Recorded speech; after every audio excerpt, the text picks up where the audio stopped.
आप सभी के हृदय में विराजमान परमात्मा को मेरी राम राम। हम और आप अपनी कितनी तारीफ़ें करते हैं, ये सहज स्वाभाविक है, चाहे आप हो या मैं हूँ। कोई भी बात हो, कहीं पर भी हो, हम अपने अवगुण बताते ही नहीं।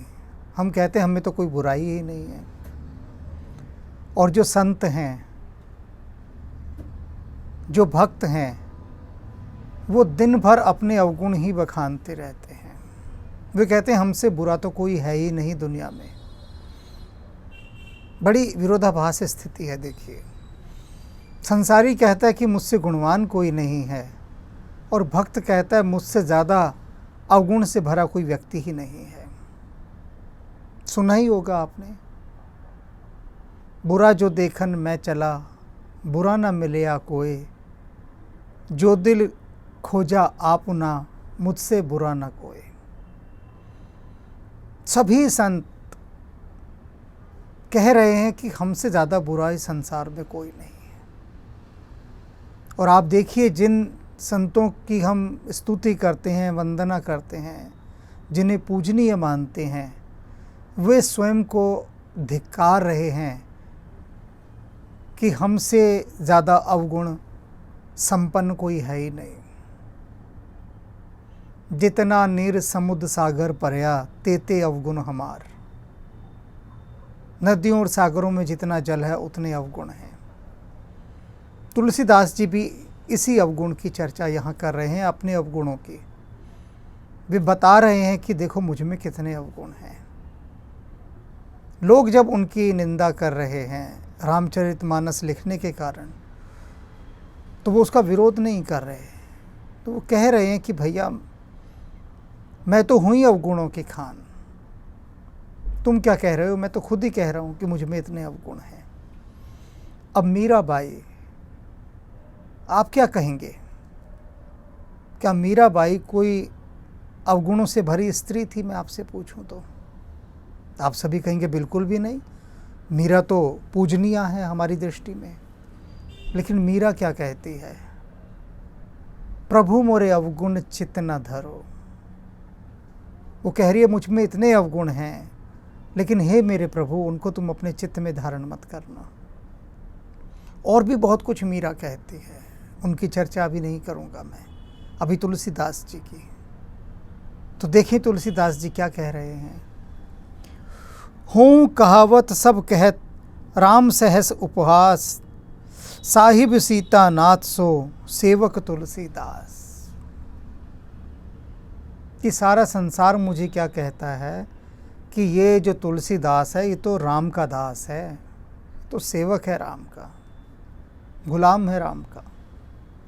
उस समय लोग कहते थे कि लो वो आ गया रामदास, और ये कोई सम्मान के लिए नहीं कहते थे, तुलसीदास को अपमानित करने के लिए कहते थे कि यह है जो राम की महिमा को संस्कृत से उतारकर अवधी जैसे साधारण जनमानस की भाषा में लेकर आ रहा है। ये राम की गरिमा को नष्ट कर रहा है। और इस प्रकार उस समय के प्रकांड पंडित तुलसीदास जी का विरोध करते थे, उनकी घोर निंदा करते थे। उनका ये कहना था कि राम के चरित्र को अवधी भाषा में लिखना, लोक भाषा में लिखना राम का अपमान है। बहुत बहुत क्रिटिसिज्म सहा तुलसीदास जी ने। तो वो क्या कहते थे कि हाँ भैया, मैं तो राम का सेवक ही हूँ, मैं तो उनका दास हूँ। और वो कहते मैं इस गर्व से इस बात को स्वीकार करता हूँ, किंतु जो मेरे स्वामी हैं श्री राम, राम सहत उपहास। कहते राम की बड़ाई देखो कि वो इस अवगुणों से भरे सेवक की इस निंदा को सहते हैं। कैसे सहना? कि जैसे किसी का बेटा कुपुत्र हो, कुपुत्र है कोई, अब वो क्या होता है, माता पिता को उसका कलंक सहना पड़ता है ना, मजबूरी है, क्योंकि बेटा है। अवगुण भरे हो उसमें, समाज में जाकर खूब दुष्टता के कर्म करता है, समाज निंदा करता है, तो उसके उस सारे अवगुणों को उसके माता पिता को सहना पड़ता है। तो तुलसीदास जी कहते हैं ऐसे ही मेरे स्वामी श्री राम सब कुछ सहते हैं, क्योंकि उनका सेवक ही कुछ ऐसा है अवगुणों से भरा हुआ, लेकिन उनकी बड़ाई कि वो इस अपने सेवक को स्वीकार किए हुए हैं और सब सह लेते हैं सारी निंदा अपने इस सेवक की। साहिब सीता नाथ सो सेवक तुलसीदास, कहते मेरा जो वो साहिब है सीतानाथ, सीता के पति, सीता के स्वामी रघुनाथ श्री राम, वे सब जानते हैं कि ये जो तुलसीदास है ये मेरा सेवक है और उन्होंने मुझे स्वीकार किया हुआ है, और जब उन्होंने मुझे स्वीकार कर लिया तो मुझे मेरे सारे अवगुणों के साथ स्वीकार किया। केवल यही नहीं कि गुणों के साथ, मेरे सारे अवगुणों को उन्होंने स्वीकार कर लिया और वे किसी की इस लोकापवाद पर कान नहीं धरते। मेरे प्रति कहे गए सारे अवगुणों को कि तुलसीदास ऐसा है वैसा है सब सह लेते हैं मेरे स्वामी श्री राम, लेकिन मुझे उन्होंने नहीं त्यागा। यह कहकर नहीं छोड़ा कि सारा संसार तेरी निंदा कर रहा है, तो तू तो ऐसे अवगुणों से भरा हुआ है, मैं तुझे क्यों स्वीकार करूं। लेकिन नहीं, कोई मेरी कितनी निंदा करे, फिर भी उन्होंने मुझ अवगुण से भरे हुए तुलसीदास को अपना सेवक स्वीकार किया हुआ है। अति बड़ मोर ढिठाई खोरी, और कहते मेरे अवगुण, मेरे दोष, मेरी ढिठाई बहुत बड़ी है, कोई छोटी नहीं है। इतने अवगुण हैं मेरे तुलसीदास जी कह रहे हैं कि वो कोई कम नहीं है, बेहिसाब हैं, कोई हिसाब ही नहीं है उनका। और कितने बड़े हैं उसके लिए वो एक बात कह रहे हैं, सुन अग नरक हूँ नाक सकोरी, कि मेरे इन पापों को सुनकर नरक ने भी अपनी नाक सिकोड़ दी है। हम किससे नाक सिकोड़ते हैं? जिससे घृणा करते हैं, दुर्गंध से ही तो नाक सिकोड़ते हैं ना। तो कहते मेरे पापों की इतनी दुर्गंध है कि जो नरक है, नरक तक ने मुझे देखकर अपनी नाक सिकोड़ लिया। नरक भी मुझे प्रवेश नहीं देना चाहता अपने यहाँ, नरक के द्वार भी मेरे लिए बंद हैं। वे कहते नहीं, तुलसीदास को नहीं हम आने देंगे अंदर, उसने भी अपनी नाक सिकोड़ ली है। कहते हैं इतने बड़े मेरे पाप हैं, मेरे दोष हैं, मेरे अवगुण हैं। अब आप सोच रहे होंगे कि ऐसे क्या अवगुण हो सकते हैं तुलसीदास जी के। इतने बड़े महान व्यक्ति हैं, निर्दोष व्यक्ति हैं, पवित्र व्यक्ति हैं, और तुलसीदास जी स्वयं अपने लिए क्या कह रहे हैं कि इतने बड़े पाप हैं मेरे कि नरक ने भी अपनी नाक सिकोड़ ली है, वो भी मुझे स्वीकार नहीं कर रहा, बर्दाश्त नहीं कर सकता नरक। अब यहाँ एक बात ध्यान देने वाली बात है कि हमारे कितने पाप हैं, हमारे कितने अवगुण हैं, ये केवल हम ही जानते हैं, संसार में और कोई नहीं जान सकता। और कोई जानना भी चाहता है तो मुझसे जानने नहीं देते। लेकिन तुलसीदास जी तो स्वयं अपनी घोषणा कर रहे हैं अपने पापों की, अपने अवगुणों की। और वो क्या अवगुण हैं? क्रोध, लोभ, मोह, घृणा, ईर्ष्या, काम, क्रोध, अहंकार, यही तो सबसे बड़े अवगुण हैं। और तुलसीदास जी कह रहे हैं इन अवगुणों के कारण मैं इतने घोर नरक और पाप का भागीदार हूँ कि ये जो नरक का द्वार है वह भी मेरे लिए बंद हुआ पड़ा है। समझ सहम मोहि अपडर अपने, और कहते मैं अपने ही इन पापों के डर से इतना डरा हुआ हूँ, इतना सहमा हुआ हूँ कि मैं वर्णन नहीं कर सकता। कल्पना कर कर के अपने पापों की, और उस डर से ही मैं और डरा हुआ हूँ, इतना भयभीत हूँ कि मेरे इतने पाप, मेरे इतने अवगुण, मेरा कैसे कल्याण होगा। ये मेरे भय ही समाप्त नहीं हो रहे। सो सुध राम कीन नहीं सपने हैं, और कहते लेकिन मेरे प्रभु श्री राम, उन्होंने सपने में भी मेरे उन अवगुणों पर ध्यान नहीं दिया। हम अक्सर ये कहते हैं ना कि भाई तू ऐसा करेगा, ये तो मैं सपने में भी नहीं सोच सकता था। तो कहते हैं श्री राम की मुझ पर इतनी कृपा है, इतनी अपार कृपा है कि उन्होंने सपने में भी मेरे इस मुझ तुलसीदास के अवगुणों पर ध्यान ही नहीं दिया। कितने अवगुण हैं वो देखते ही नहीं मेरी तरफ। क्यों नहीं देखते, उसका कारण आगे बताते हैं तुलसीदास जी कि ऐसे कैसा है कि जिसको प्रवेश देने के लिए नरक ने भी नाक से कोड़ लिया, वो भी नहीं बर्दाश्त करता, उसको श्री राम स्वीकार किए हुए हैं, तो आखिर क्या योग्यता है, क्या क्वालिफिकेशन है, क्या काबिलियत है, क्या ऐसा गुण है। कुछ तो ऐसी एक चीज़ होनी चाहिए ना जिसको देखकर प्रभु श्री राम तुलसीदास जी पर अपार कृपा किए हुए हैं। कि नरक भी जिसको नहीं सहन कर रहा, संसार के सब लोग निंदा कर रहे हैं, और तो और छोड़िए स्वयं तुलसीदास जी भी कह रहे हैं कि मेरे इतने पाप हैं, इतने अवगुण हैं कि मैं उनकी कल्पना कर कर के ही डर जाता हूँ, किंतु उसके बाद भी श्री राम मुझ पर कृपालु हैं। तो क्या है वह गुण, क्या ऐसा गुण हम स्वयं में नहीं उत्पन्न कर सकते कि इन सारे दोषों के होते हुए, विकारों के होते हुए भी हम राम के प्रिय बने रहें, राम के कृपा पात्र बने रहें। तो आइए जरा देखते हैं क्या है वह गुण।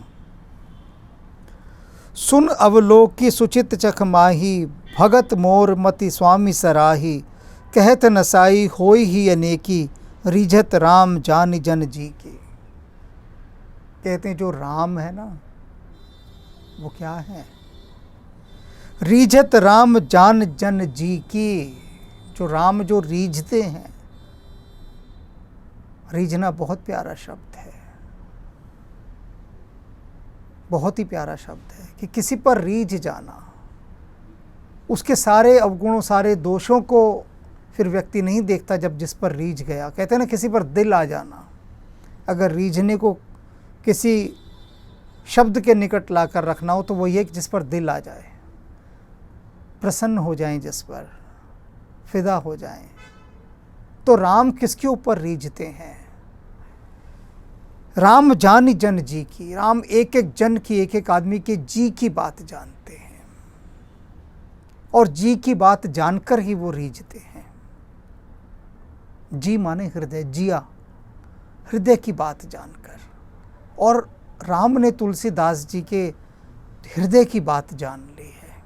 क्या जान ली है कि सुन अवलोकी सुचित चख माही, और उन्होंने अपनी सुचित सुंदर चित्त की दृष्टि से मुझे देखा, बाहरी दृष्टि से नहीं देखा। संसार किस दृष्टि से देखता है, बाहर की दृष्टि से। और वो बाहर की दृष्टि को देखकर अपना मूल्यांकन करता है। हृदय की आंख से वो नहीं देखता किसी की भी। कैसे देखे, हृदय की आंख से देखना तो बहुत बड़ी बात है।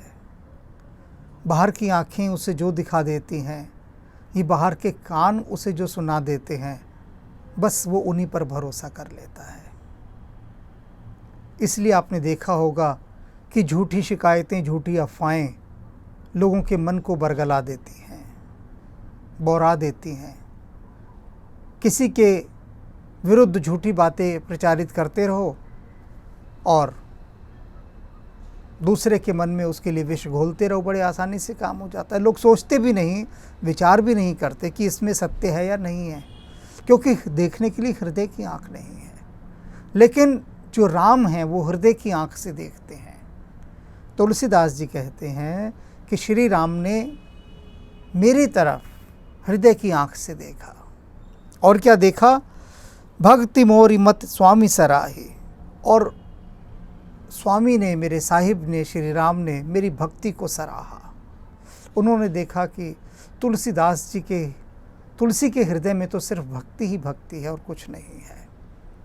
उन्होंने मेरे किसी अवगुण को नहीं देखा, सिर्फ मेरे हृदय की भक्ति को देखा,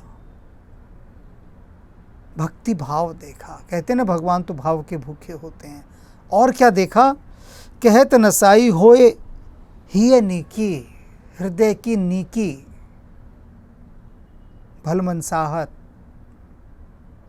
उन्होंने मेरे हृदय की नेकी देखी, देखा कि मेरा हृदय कितना साफ है, पवित्र है। मेरे हृदय में सिवाय भक्ति के अतिरिक्त कुछ नहीं है। मेरे हृदय में किसी को सताने का कोई भाव नहीं है। तो राम ने यह सब देखा और देखकर मुझ पर प्रसन्न हो गए। राम उसी पर प्रसन्न होते हैं जो सबके मंगल की कामना रखता है, जिसका हृदय संसार के कल्याण के लिए धड़कता हो। राम उसी पर रीझते हैं, क्योंकि रीझत राम जान जन जी की। केवल राम हृदय की बात जानते। उन्होंने ये देखा तुलसीदास का हृदय कितना साफ है, और बस बात समाप्त हो गई। हृदय साफ होना चाहिए। वो एक आपने गीत सुना होगा ना, पंजाबी गीत है, बाकी दिया गल्ला छड्डो दिल साफ होना चाहिए। तो बस दिल ही तो साफ नहीं है, बाकी सारी गल्लें जितनी भी गल हैं वो सब सामने आ जाती हैं। वही बेकार की जितनी बातें हैं और वो सब ख्यालों में रहती है। किसी का दिल कितना साफ है ये कोई नहीं देखता। तभी तो कहते हैं कि बाकी दिया गल्ला छड्डो दिल साफ होना चाहिए। राम ने देखा कि तुलसीदास जी का तो हृदय बिल्कुल साफ है, तो बाकी दिया गल्ला छड्डो। उन्होंने बाकी सारे दोष, सारे विकार तुलसीदास जी के सब क्षमा कर दिए। कहते अब और कुछ नहीं, इसका दिल साफ है। और जिसका दिल साफ हो वही ईश्वर के निकट होता है। उसके बाद कोई अंतर नहीं पड़ता कि वह किस जाति का है, कैसा रंग है, कैसा रूप है, कैसी उसकी भाषा है, कैसा उसका पहनावा है, कैसा खान पान है। बाकी सारी चीज़ें गौण हैं, उनकी कोई अहमियत नहीं उन सब चीज़ों की। अगर किसी चीज़ की अहमियत है तो सिर्फ एक चीज़ की, कि आपका हृदय पवित्र होना चाहिए। हृदय के अंदर सात्विकता होनी चाहिए, सर्वमंगल की भावना होनी चाहिए, सर्व कल्याण की भावना होनी चाहिए।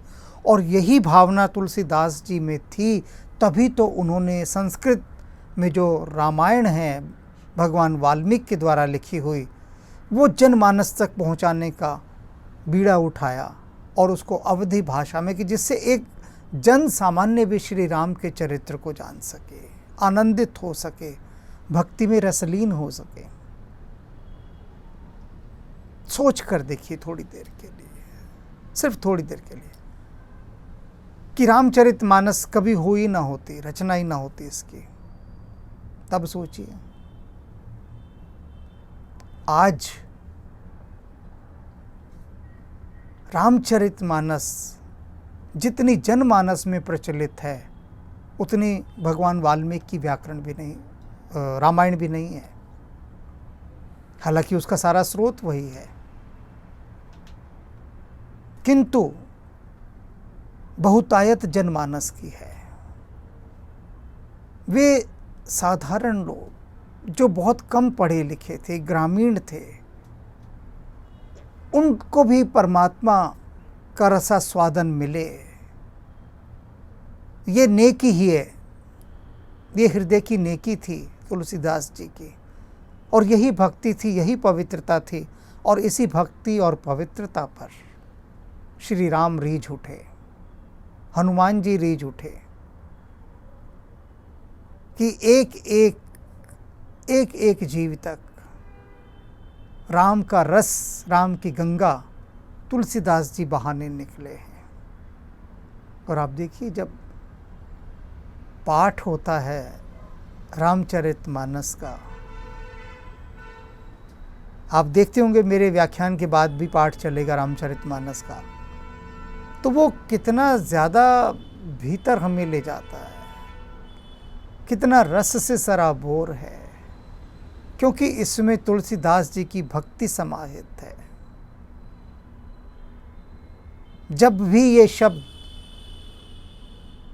गाए जाते हैं, पढ़े जाते हैं, कहे जाते हैं, तो इन शब्दों में छिपी वह शक्ति प्रकट हो जाती है, वह भक्ति प्रकट हो जाती है जो तुलसीदास जी के द्वारा इनमें समा दी गई है। ये साधारण शब्द नहीं है, जब भी कोई साधारण सी रचना हम पढ़ते हैं, बहुत सारे लोग भजन इत्यादि गाते हैं। एक गायक से मैंने पूछा, कहता मैं तो खुद ही भजन लिखता हूँ, खुद ही गाता हूँ अपना। तो मैंने कहा तुम सूरदास, तुलसीदास, मीराबाई और इत्यादि जो संत हुए हैं उनकी रचनाएं क्यों नहीं गाते?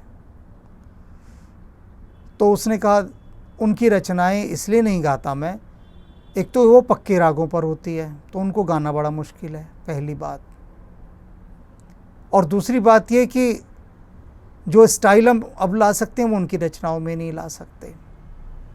लेकिन दोनों में ज़मीन आसमान का फ़र्क है, याद रख लीजिए। जब आप तुलसीदास, मीराबाई, कबीर, रैदास, पलटू, दादू, फरीद, जब आप इनकी रचनाएं गाते हैं, इनकी रचनाएं पढ़ते हैं, तो ये रचनाएं उच्च अवस्था में लिखी गई रचनाएं हैं, भक्ति में डूबी हुई, और इनमें वो शक्ति समाई हुई है। जैसे ही आप इनको गाते हैं वो डिकोड होकर चारों तरफ फैल जाती है, जैसे कि इत्र की शीशी आपने खोल दी हो। ये बड़ी गहरी बात मैं बता रहा हूँ आपको कि यदि आप एक रचना मीरा की सुनते हैं या कबीर की सुनते हैं और एक आम कवि की सुनते हैं, एक कवि जो रचना लिख रहा है या भजन लिख रहा है कोई भी एक, वो 10 बार सोचता है ऐसे करके, अब मैं ये शब्द बिठाऊं, अब मैं ये ऐसे लिखूं जिससे मेरी ज़्यादा प्रसिद्धि हो, लोग ज़्यादा वाह वाह करें। वो यह सोच कर बैठा है भजन लिखने। लेकिन कबीर साहब तो मसी कागद छुओ नहीं, कलम गई नहीं हाथ। कबीर साहब तो बेपढ़े लिखे आदमी थे, उनके भीतर उतर रहा है। कबीर साहब जो कह रहे हैं, उन्होंने दोबारा उसको लिखने की भी कोशिश नहीं की क्योंकि लिखना आता ही नहीं था। उनके शिष्यों ने ही उसे संग्रहित किया, लिपिबद्ध किया। तो कबीर साहब के भीतर से जो रचनाएं उतरी, कबीर साहब के द्वारा जो भजन गाए गए हैं, उनमें वो शक्ति समाई है, वो गहरे रहस्य हैं उनके अंदर। इत्र की सुगंध है उसमें, परमात्मा का इत्र है वो। तो ऐसे भक्त की रचनाएं हमें पढ़नी चाहिए, ऐसे भक्तों के भजन हमें सुनने चाहिए। वे लोग जो अपनी शोहरत के लिए, अपनी कामयाबी के लिए या अपने को प्रसिद्ध करने के लिए जो बैठ जाते हैं सिर्फ कि हम अब भजन लिखने बैठे हैं, कि हमें लिखना ही है, तो उनकी रचनाओं में और संतों की रचनाओं में बहुत भेद है। और आप जितने संतों की रचनाएं सुनेंगे उतना ज़्यादा आपके भीतर परमात्मा उतरेगा। ये रहस्य की बात है, क्योंकि वो औरा बनना शुरू हो जाता है उस समय, उस मंत्र का औरा, उस शब्द का औरा। ये जीवन में आप याद रखिए। और इसी गहरी बात पर प्रसन्न हुए तुलसीदास जी से श्री राम कि हृदय पवित्र होना चाहिए। तो ईश्वर आपके सब दोषों को क्षमा कर सकता है, लेकिन हृदय की कुटिलता को क्षमा नहीं करता। उसे वे प्रिय नहीं है जो कुटिल हृदय होते हैं। ईश्वर को वही लोग प्रिय हैं जो सरल हृदय होते हैं, हृदय की पवित्रता है और जिनके अंदर दया, प्रेम और करुणा है। हों कहावत सब कहत, राम सहत उपहास। साहिब सीतानाथ सो, सेवक तुलसीदास। अति बरी मोरी डिठाई खोरी, सुनियग नर कहु नाक सकोरी। समुझ सहम मोहि अप डर अपने, सो सुधि राम कीन्ही नहीं सपने। सुनि अवलोकि सुचित चख चाही, भगति मोरी मति स्वामी सराही। कहत न साई होई ही अनीकी, रीजत राम जानि जन जी की। रहती न प्रभु चित चूक किए की, करत सुरति से बार हिए की। जेहि अग बदेऊ व्याध जिमि बाली, फिरी सुकंठ सोई कीनि कुचाली। सोई कर तूति विभीषण केरी, सपनेऊ सो न राम हिय हेरी। ते भरतई भेटत सन्माने, राजसभा रघुबीर बखाने। प्रभु तरु तर्क पिडार पर, ते किए आप समान। तुलसी कहूँ ना राम से, साहिब सील निधान। राम निकाई रावड़ी, है सब ही को नीक। जो ये साची है सदा, तो नीको तुलसीक। एहि विधि निज गुण दोष कही, सब ही बहुरी सिरुनाई। बरनऊ रघुबर बिसद जस, सुनि कलि कलुष नसाई।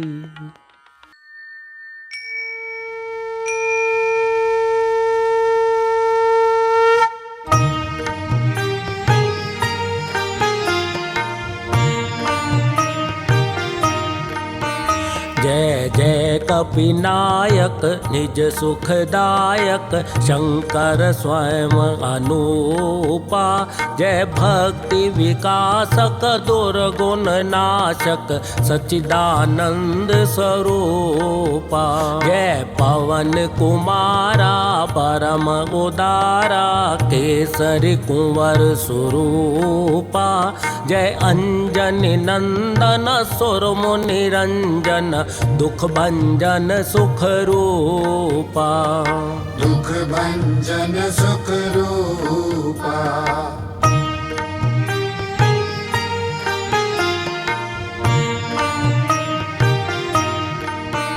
जय जय अविनाशी सब गुण राशि, धाम अखंडानंदा।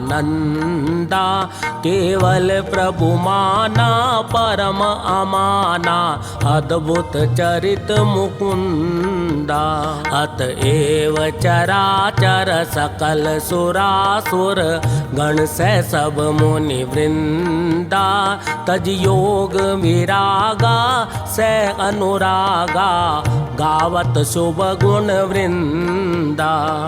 गावत शुभ गुण वृंदा।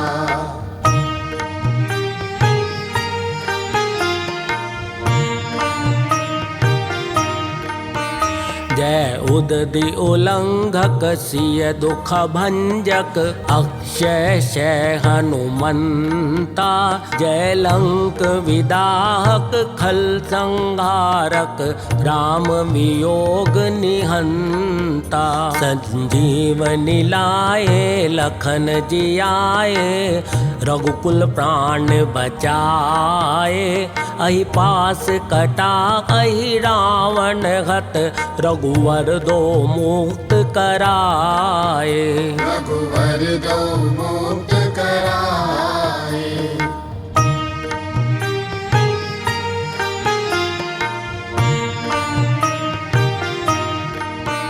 सनकादित सारद शेष विशारद, तब बल को नहीं जाना।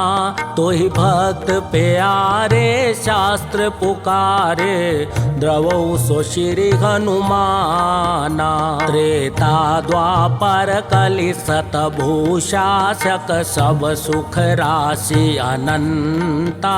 महाकाल स्वरूपा अखत अनूपा, गोजन पालक संता। भोजन पालक संता।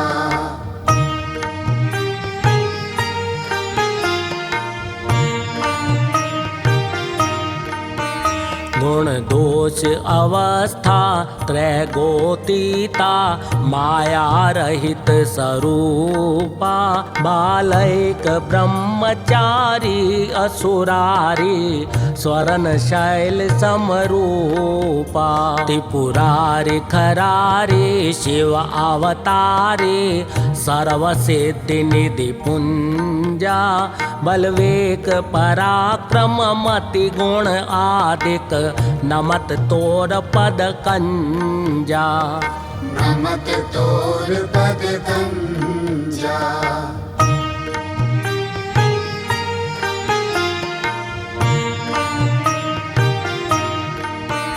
जय पूरन कामा परम ललामा गावई सब श्रुति संता करुणा वरुणालय भक्त जनाश्रय शुभ प्रेरक जग कंता त्रैताप भयानक दुख विनाशक सर्व विकार निहंता मम गुरु पितु माता भवनिधि त्राता द्रवहु वरद हनुमंता द्रवहु वरद हनुमंता।